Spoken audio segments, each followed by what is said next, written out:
I make no promises. Okay, so we're live. Welcome to IronBoxGaming.com. I'm Cap. With us, we got John Carlo and Ben. Hello. Want to introduce yourselves, guys? Ben, you I'm want to Ben. go first? Yeah. You can watch my YouTube videos. I am Z Master 2XXX. The XXX does not mean it's porn. No, it means the alcohol. year. It's the year, in fact. 2XXX. Yeah. Because It's a Mega Man thing. it's like a Mega Man thing, exactly. Do I need an introduction at this point? Yes. Oh, God. Yeah, you do.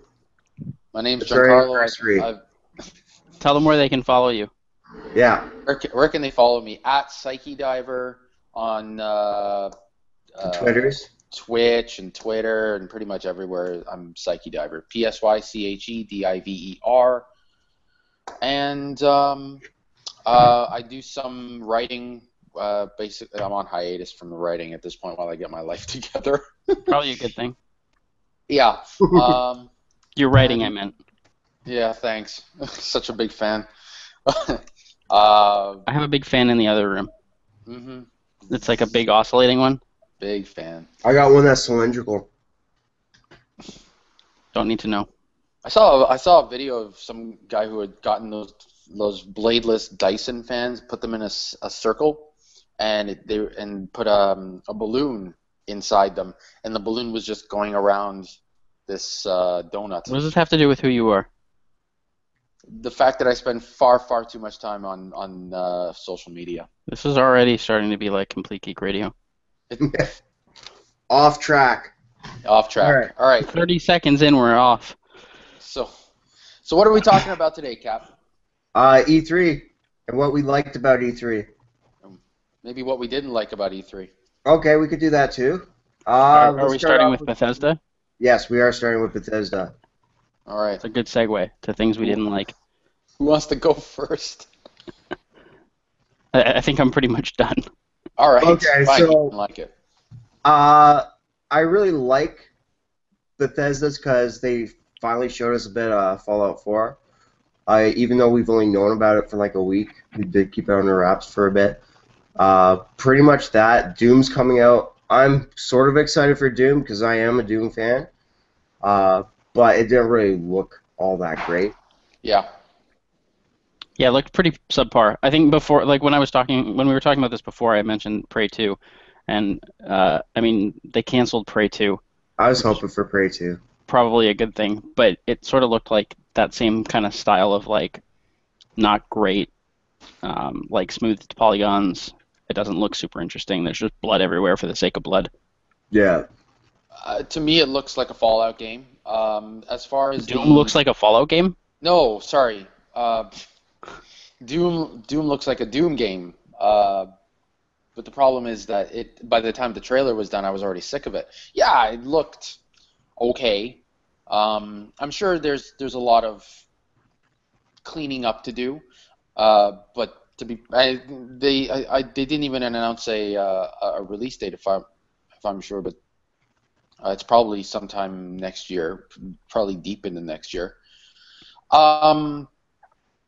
Yeah, no, but what was the trailer was like 10 minutes, the gameplay, and I didn't care. By the time it was done, it's like if it's incredibly violent, and you rip people apart, and there's all these little things like, hey, remember this from Doom? Remember this from Doom? The one cool thing about that trailer was you could like do like a context sensitive thing where like you rush the guy and then like rip his heart out or something like that, or like rip off his leg and then shove it through his mouth. So there's fatalities in Doom? Yeah. Yeah, so there were visual cues to when the enemy is stunned, and and there were two different colors, red and blue. I think if you were on them fast enough on the first color, to be honest, I don't remember which it was, because they turn from one color to another. They're probably red. Yeah, so if you get to them while they're red, I'm guessing it's going to be a much more interesting thing. You get more points or more drops or whatever.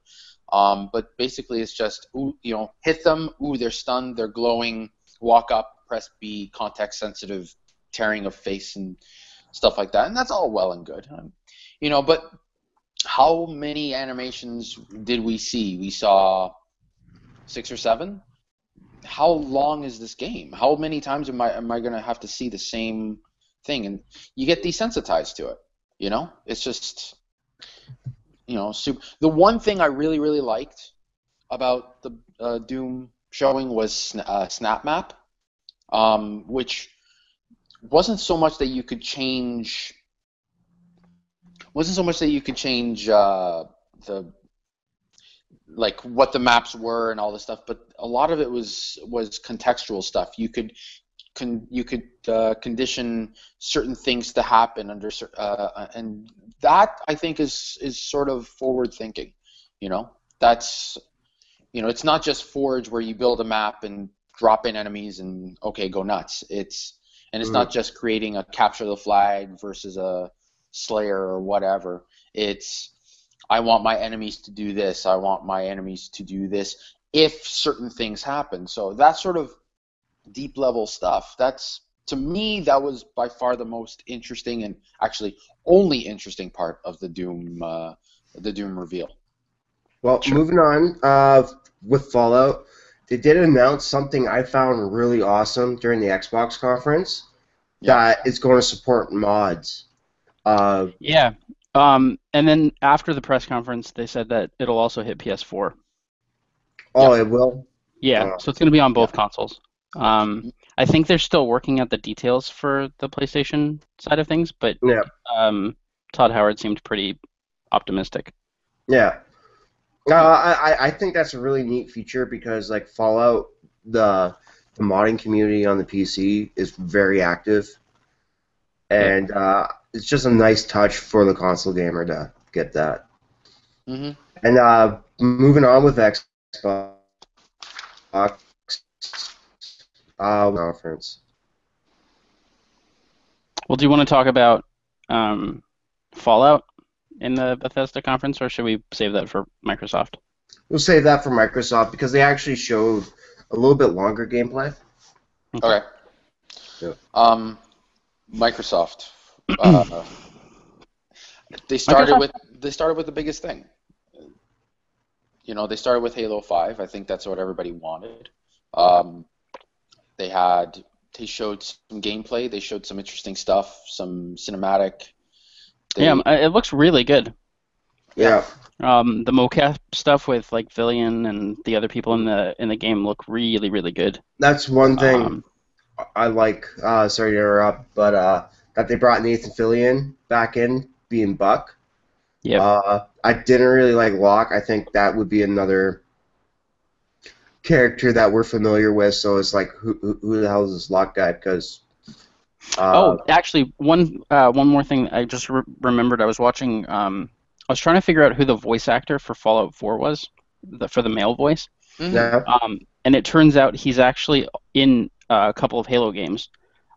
He plays the ship's AI in, I think, Halo 4 or one of them. He was a guy named Roland. One guy that looks like he's a flight coordinator. Yeah, him. Yeah. Huh. Yeah, so that's the voice of Fallout, of the male character in Fallout 4. Well. Yeah. Fun fact. I liked. I like the fact that there seems to be a lot more story. There's a much larger cast of characters. It's not just 3 or 4. It's actually if you think about it, this game could go into double digits as far as main and supporting characters, and that to me shows that 343 is really trying to push the narrative that they've done so well in as far as the Halo IP. They've done so well dealing with in the novels. Novels, yeah. Yeah, no, in the games they've actually failed miserably, and I've mentioned that stuff before. How I've really been disappointed. Like Halo 4 had Spartan Ops, and that was fun, and it was interesting. And I think, to be honest, I think they're gonna announce Spartan Ops is coming back, because when that ended, they said they had a lot of success with it, and they made a lot of mistakes, and they were looking forward to fixing those mistakes and really taking it to the next level. So expect the return of Spartan Ops in some fashion, which Did to they me is just say at any point in the conference or surrounding the conference what Chief was up to? yeah. They alluded to him going after something called the Guardian, which in the context of the video that they showed seems to have been that big bird-like ship thing. We don't know what that is. Now there may be something in the more recent novels that I unfortunately haven't read yet that may say what that is, but I'm not sure. Okay. Yeah. So he is in the game though, yeah? Yeah, Yes, so there's two. He's on blue team. Yeah, so there's two different. You play two different teams of four. Well, you play as the four ODST guys, characters. right? Well, you play as Fire Team Osiris, which is Locke, Buck, Vale, and Which is they're the same guys from ODST, correct? No, only No. Buck. Oh, okay. only Buck. Locke is from. They should have brought back Rookie. Locke is from that Xbox TV series, TV series, The first one or the second one? the second one, the one that Nightfall. didn't do very well. Yes, Nightfall. And then you play Blue Team, which is, I mean, if you've read the earlier novels, like from Fall of Reach onward, Sure. you'll know Blue Team. You'll know, it's not just John 117. It's also Fred and all the other characters. Yeah. So he has his own team of original Spartan 2s, the ones that are still alive, Okay. that are following him around, helping him out. And so the two are sort of in a cat and mouse game. We don't know why Blue Team is. It's 8 months after the events of Halo. Halo 4. I won't Anyway. get into story recap. Yeah. The point is, it looks really good. It does. Mhm. It does. I think it's convinced me to buy an Xbox One. Good. Actually, in fact, I'm going to wait until they show off the Halo 5. Although I special think edition. you should see if Best Buy Canada is doing the same deal that Best Buy US is doing starting on Monday, where when you buy an Xbox One, you get a free game, and apparently Arkham Knight is included in the deal. Mm. So you can get a free copy of Arkham Knight plus an Xbox One for $350. That's.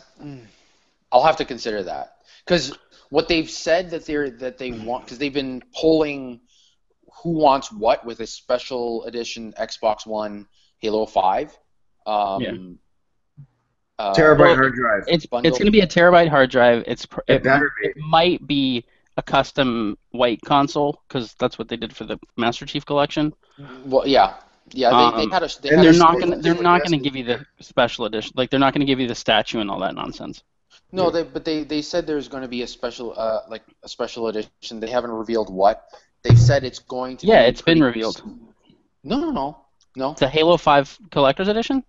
The Halo 5 Collector's Edition of the game. I'm talking about the Halo 5 Collector's Edition Xbox One. Oh, okay. Because they're going to reveal a bundle soon. It's already been Confirmed confirmed over Twitter. It's gonna be a copy of the game, maybe some digital content, the 1 terabyte hard drive, and the game is gonna come on a little piece of cardboard about yay big with a little Hey, QR go code, to and you're gonna Kinect. scan it. I'm And it just fine do probably with won't come with Kinect. that. No, and I'm fine with that. No. It should come with Kinect. None of their consoles, If it came premium price, yeah. none of their consoles are coming with Kinect anymore. Because otherwise, it's gonna be $500 and no one's gonna buy it. Did you guys hear yeah. Kinect mentioned at all at the press conference? I did not. The which Kinect? Yeah. No, like I said, they're removing it from most of the bundle. All of the bundles that they're pushing do not have Kinect in it. Okay, And the bundles that you do have, that have Kinect are $499 plus. Mhm. No one's spending $500 on video game consoles anymore, No. and they realize that. That's why it's selling for $349. I may actually. Yeah, I bought get my a- Kinect at a pawn shop. Yeah, I got one. I got mine off Kijiji for like 60 bones. Yeah, I'm gonna pick one up just because it makes Twitch streaming a lot more professional looking, because I was looking up this thing where they say this is what you want to do if you want to make a proper looking Twitch, and they say you have to have a camera on you. So either I do it for the but PS4, which is that there's stupid a lot of camera. people that have good fan bases just by interaction. Yeah, that's also the case. Mm-hmm. Have you guys seen the collector's edition for Halo 5? It's pretty cool. It's It is ridiculously priced, but it's pretty cool. You know, You get a metal Guardian model, so it's like a little tiny thing. Yeah. Actually, hang on a second. I wonder if I can. you could Yeah, probably do yeah. What I liked Give me about 2 seconds that here. whole thing is that they gave allusions to a lot of written content, and it just made me think, oh, I remember Halo Reach's Dr. Halsey's journal, which I still have, and it's the best piece of swag I have ever seen. There you go. That's it. Yeah. Okay, how do I make that on screen? I don't know. If you click on me. Oh, there it is right there. Yeah. So you get the cool statue. This is And then you the get the little- ridiculously priced version, right? This is the $200 edition, yeah. Right. So you get an animated series, you get something called the Warzone REQ bundle. Warzone is the new multiplayer thing that they announced. You've got dossiers on Blue Team as well as Fireteam Osiris, a steelbook, and it looks like the game is a digital download, so you don't even get the disc anymore. I don't know how I feel about that. Like right here. I don't know if you Yeah. can see my cursor, but Yeah, we can see your cursor, man. you get a steelbook, which makes 0 sense because the game is a digital code. It's to protect the code. I guess. Maybe this little guy is flattened like some of the metal models that you can buy at hobby stores, and it comes in the steelbook. But Maybe you open the steel book and inside is like an engraved QR code in the steel. That would be cool. Actually, that would be pretty hype. kind of like the cog from Gears 3. Yes. There you go. The what? The One thing second. He still has. He's gonna get it because he has it.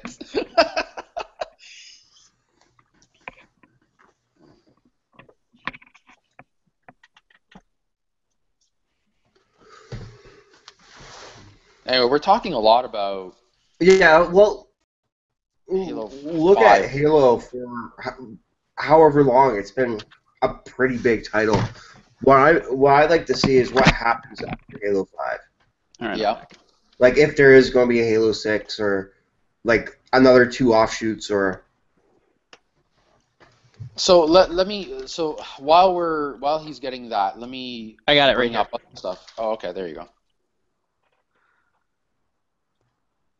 oh, a cog. I heard something totally different. I'm sorry. Oh, for Christ. No, it's the cog from Gears of War 3. So it was engraved, and it's super heavy. And then on the back, Is it pure? it's got like a code for content on the back.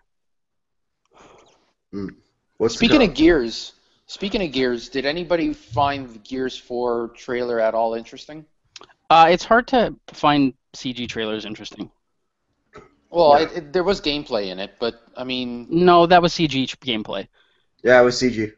really? Yeah. Well, that's really disappointing because But we're getting a beta when? Well, the beta's on now for Gears remastered. yeah, The Ultimate Edition. playing the first They're one, just the doing a first beta one. for a remaster? Yeah, you're in it. You got a code for it. Yeah. I thought that was for Gears 4. No, man. Well, What were some other things? So other things that were mentioned as far as Microsoft was, one big thing I want to mention: yep. backwards compatibility. I was literally just about to say that. So yeah, that's very exciting. You can go online. Is it though? I think it is because I think a lot of people want to play their old games, and there are a lot of people that still can access old 360 Here's games. the thing, though. What it is select backwards compatibility. Yeah, like right I now know. there's 20-something titles. Yeah, but it's I in preview own right now. I own I think 3 of the titles, and they didn't I even. have So one. it's actually super And John interesting. Carroll will tell you how much I hate this game. It's super interesting actually. I don't have mine nearby. Whatever. Um, it's super interesting though because they said that they're going to pull the games that you already own from Xbox 360 and put them in your Xbox One digital library. And they did that for 2 of the games that I own that are on the list, but not for a third. And the third game that's on that list, is the only game that I actually want to play. Of course. So they gave me World of Keflings, which I don't actually remember buying, but whatever. I think I bought that on your console Oh, maybe that's why. when I lived at your place. They gave me they gave me World of Keflings. They gave me a tower defense game. I can't remember what it's called. And then I've got Perfect Dark Zero on disc, which is fine, so I can play that. And the only other game that was included on that list that I own is Hexic HD, and that's because everybody who bought an Xbox near launch got it for free. But they don't give it to you, like it's not in my digital library, so I can't play it, which is super annoying because I want to play it, and I loved Hexic HD. Well, the way that this has to happen is that it's going to be a shaky rollout. There's going to be problems, and the only thing I can say that Microsoft needs to do is get as many of the titles that people are voting for online, because you can go on their website Yeah. and vote for what titles you want. Get as many of them on as quickly as possible. Grow this thing as I think fast Halo as Reach possible. I think Halo Reach is leading the charge on that one. Yeah, that's not surprising at all. Yesterday when I checked, it was in this order: Red Dead Redemption, Black Ops 2, Modern Warfare 2, Reach. Yeah. That's not surprising at all. So they need to get those up and running right away, because personally I would love to see Mass Effect 3 on there because I want to jump back into... Oh, Mass Effect 1's on there right now. Mass Effect 1, which is sure cool. 2 and 3 will come along shortly because, hell, Yeah. why not? That way they don't have to pay the money to remaster them, right? Right. Well, wasn't Mass True. Effect We'll 1 get to an that Xbox later. exclusive? Yes, Mass Effect Yes, it 1 and was. 2. Yeah. 1 and 2. 2 was not. So it might be easier It was originally. to get Xbox One, get the Mass Effect 1, onto the Xbox One, because that's one of the things they said is limiting them, is permissions. No, they just have to. Yeah, they have to get like licensing. Like if a developer used music, they have to renegotiate the license. And then the developer has to approve like an add-on in their game, basically. And as long as they approve that add-on, like as a title update, then it's allowed. Yeah, but that takes time. That takes time. I like the fact that they're doing this. I like the fact that there's an elite. The controller looks fantastic, and I love the It's ideas overpriced. behind it. Considering what they've done, what they've probably had to spend in R&D on just paddles and stuff like that, having like the magnets, having all this stuff. It's probably a little overpriced, but not as much as you think. I mean, Yeah, but they have competitors on the market now that are cheaper. They do, but from what I've read, The Elite controller? Yeah, the Elite controller. No. Scuf is their only competitor, and I did a little research into them because I was kind of curious to see if $170 Canadian matched up with what Scuf offered. Mm-hmm. And for the closest thing that Scuf offers, that what Microsoft is giving you is going to cost you $290 at Scuf. Okay. And the one thing that Scuf doesn't do is they don't give you all of the thumbsticks. You choose 2 thumbsticks, and that's all you get. Yeah. You have to pay extra for a case. You don't get a USB cable. And you don't get extra, like any sort of extras. You get a controller, and that's pretty much it. Yeah. the cool thing with Scuff is that you can remove the grips on the sides of the control. Like, so here, like, so they changed, like, you can change these with Scuff. Microsoft Yeah. hasn't announced whether or not you can change these yet, but you don't get any extras with Scuff, and it's $100 more expensive in some cases. Mm. Like the cheapest, closest option to Scuff is something like 190 Canadian or 190 US dollars, whereas Yeah. the Elite controller is coming out at 150 US dollars, which with exchange is like 100 and I think EB selling pre-ordering them for like 169 or 179. Yeah. Yep. So it's not a terrible deal. No, I mean I think I'm I definitely probably going to be won't buy picking one it up. because I need the need for it. I probably would. I got play a lot of I FPS. got another one of these at Shoppers Drug Mart the other day for $30, so I'm good for a while. Yeah. Right. How fast does the like the common gamer go through a controller? Because I don't year. remember having to. A year? I would say a year. Yeah, Yeah, because I well- just had to replace my PS4 controller. The PS4 controllers are a special case because they're like complete pieces of shit. The thumbsticks wear off on the PS4 way too quickly. On two of my controllers, I have 4 PS4 controllers. Yeah. On 2 of them, like this bit, like on the side, is just slowly pulling up. It's kind of like a blister on your finger that you keep playing with. Mm. Like it's gross, a gross comparison, but it's true because it just kind of like it feels like it's pulling off, but it's weird. This controller was the controller that came with my console that I got late last year, and I mean it's in pretty decent shape. My camera's not super great, but like the grips on here are still in really good condition. It's a little worn, like on this side, like the part that's closest to my body, because I usually push on that side. So it was a little weird when I got the new controller because the wear marks aren't there anymore, right? Yeah, you Yeah. put groove in it. But I think this controller is 1,000 times better than Sony's offering. Yeah. And I think with the Elite controller and the possibilities of like magnetic switching and stuff like that, another thing that their competitor doesn't have with being able to switch out the D-pads or the thumbsticks on a fly, is a huge advantage that Microsoft has with that. Yeah. And I mean, like the controller, I think for Microsoft, like our normal Xbox One controller is like $60 or $70 anyway. So you're doubling your price, but you're getting a far more tuned controller for like esports. Yeah, I mean, and not to put too much of a point on it, but you say esports, so that makes it sound like it's for people who only like hardcore. Well, it's called the pro Elite gamers. controller for a reason.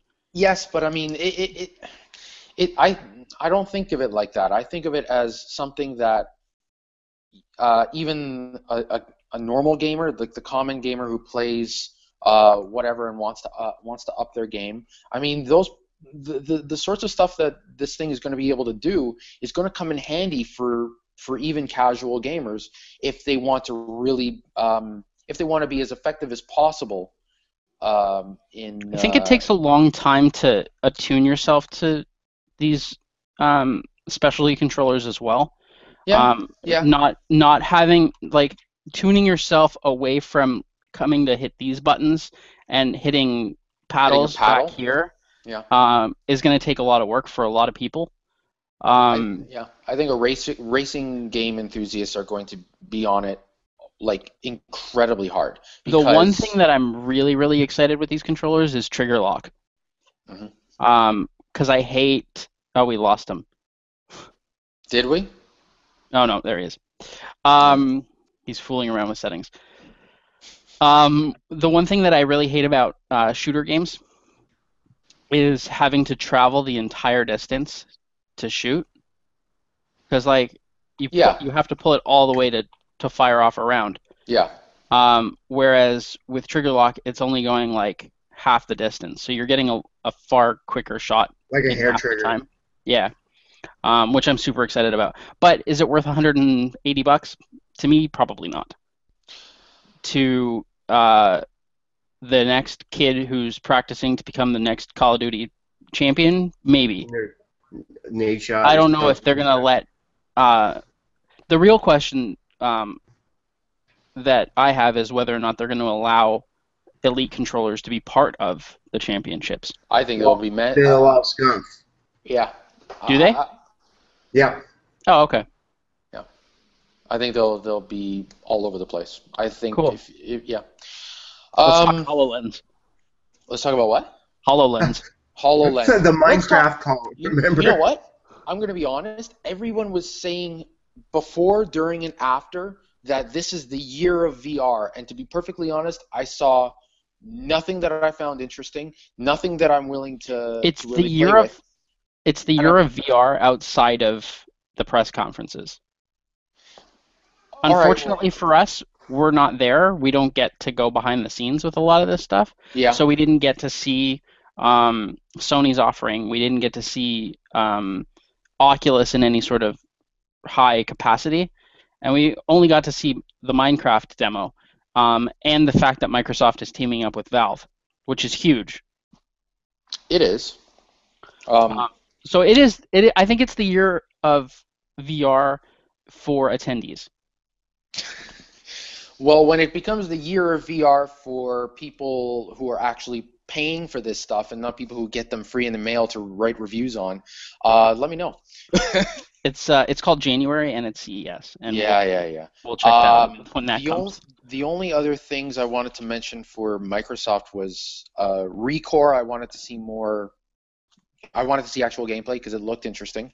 Forza 6, whatever, I don't care. Um, Sea of Thieves, being on a ship with your friend, a pirate ship, and with your friends, and screwing around on a pirate ship. That's got to be fun, right? I guess. But Yeah. no, I still want to talk about HoloLens because the Minecraft thing was actually really cool. Okay. Just being able to like zoom in and pick up things and then like twist things with your hands and no like you just look like a fool with your table. I think that there's a lot of high potential uh, with that title. Yeah. Um, and just seeing the like what they've done with one game is super interesting to see what they could do with others. I don't think that it's necessarily something that you're going to play with Halo or Gears of War or Forza, but it's definitely something for the casual environment like Minecraft, um, or like watching Netflix. Like, say you're walking around your house and you just want to like check a sports score. So you're wearing the thing and then you just pop it onto onto the side of a fridge or something like that. I think is really Yeah. really neat. I think having When I can AI, have it in the like, size of your glasses, yeah, is what I having care more about. having AI like augmented reality, I think is a little bit more ubiquitous than having virtual reality because augmented reality is going to become the norm in a few years. It's going to be as normal as having a phone. It's because people are going to have their glasses on, and instead of having, it's just another wearable. Like now we have the watch and Google Glass is sort of in a retooling phase, so it's gone underground for a bit.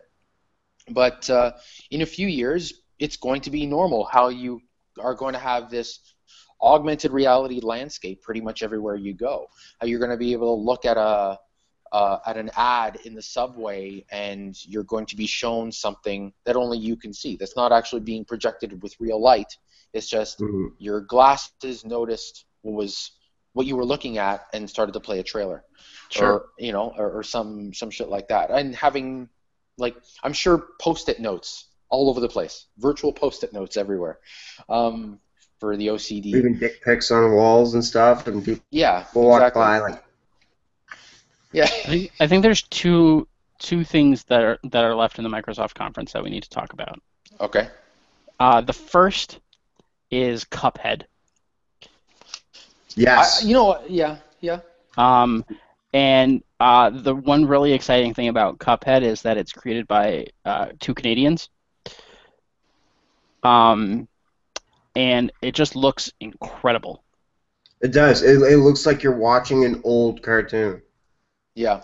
Yeah, they didn't really talk too much about the indie offerings this year, but I think Cuphead makes up for the majority of it. Yeah. Yeah.